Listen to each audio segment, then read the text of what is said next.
रब्बी शरह ली सदरी वयस्सिर ली अमरी वहलुल उक़दतम मिन लिसानी यफ़क़हू क़ौली। अब आ रही है वो आयत जो मिलाद के जलसे जुलूसों में पढ़ी जाती है मिलाद को साबित करने के लिए, जिसमें डांस म्यूजिक सब चल रहा होता है। एक तो वो मिलाद है कि जो सही मुस्लिम में आया है कि नबी सल्लल्लाहु अलैहि वसल्लम पीर का रोज़ा रखते थे।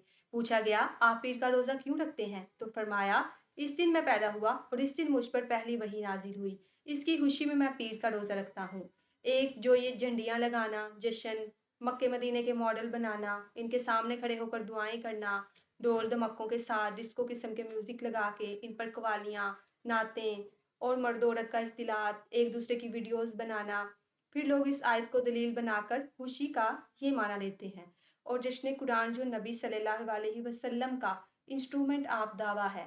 अल्लाह ताला फरमाते हैं, ए नबी तुम फरमाओ, कुरान अल्लाह ने मुझे इसलिए वही किया ताकि इसके ज़रिए मैं तुम्हें भी डर सुनाऊं और जिस तक भी ये पहुंच जाए इस किताब के ज़रिए डर सुनाए।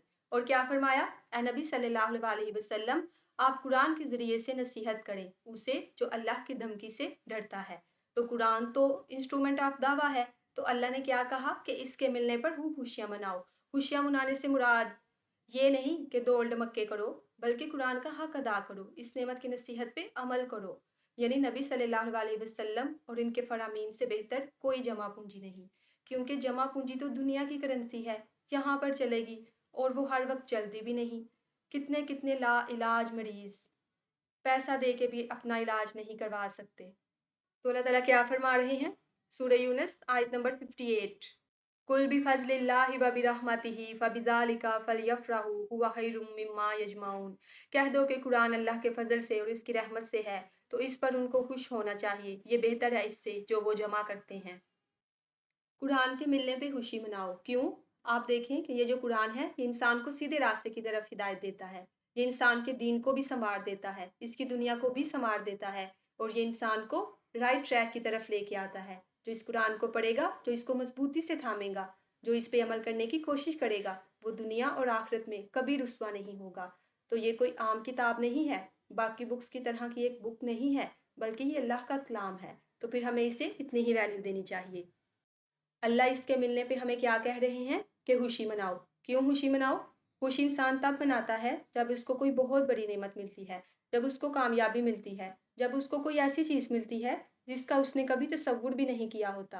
तो क्यों खुशी मनाओ? ये हर इस चीज़ से बेहतर है जो लोग जमा कर रहे हैं। ये बहुत अहम बात है। अब थोड़ी देर के लिए हम सोचें, अपने बारे में एनालिसिस करें कि हम कौन कौन सी चीज़ों को जमा करते हैं।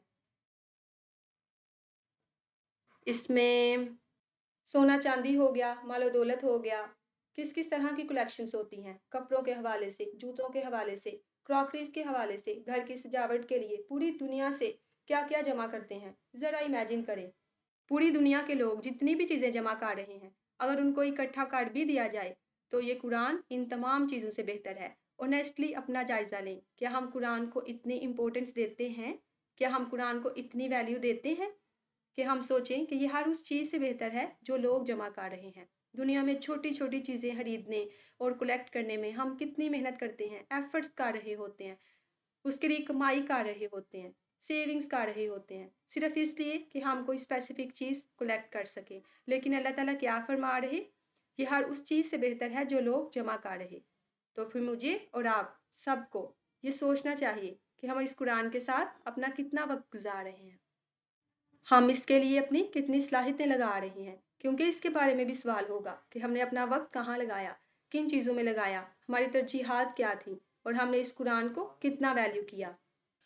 लोगों की मुख्तलिफ हॉबीज़ होती हैं, कुछ को कॉइन्स इकट्ठा करने का शौक होता है, कुछ को परफ्यूम्स इकट्ठा करने का शौक होता है, कुछ को वाचिस का।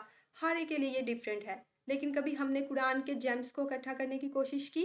क्या अल्लाह ने इस आयत में क्या कहा, इस आयत में क्या कहा, फलां आयत में क्या कहा, और फिर क्या हमने उसको वैल्यू किया?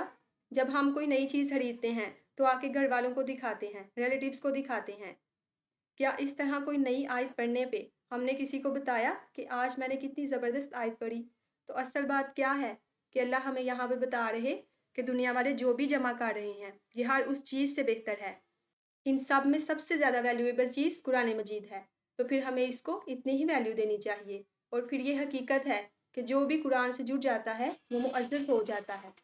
हदीस में आता है कि नबी सल्लल्लाहु अलैहि वसल्लम ने फरमाया कि क़यामत के दिन कुछ लोग अल्लाह के खास बंदे होंगे। पूछा गया वो कौन होंगे, तो बताया गया वो अहलुल कुरान होंगे। यानी क़यामत को अल्लाह ताला कुछ लोगों को अपने क्लोज कर लेंगे, वीआईपी लोगों में शामिल कर लेंगे। और वो कौन से लोग होंगे? अहलुल कुरान, जो कुरान वाले हैं, कुरान पढ़ने वाले हैं। फिर इस तरह दुनिया में कोई भी चीज़ हमसे छीन जाती है, कोई चीज़ गुम हो जाती है, गिर जाती है, एक्सपायर हो जाती है, तो उसका अल्टरनेटिव मौजूद है। हम दोबारा से उस चीज़ को खरीद सकते हैं, उसको रिप्लेस कर सकते हैं। लेकिन अगर हमने इस कुरान को छोड़ दिया तो फिर इसकी कोई रिप्लेसमेंट नहीं।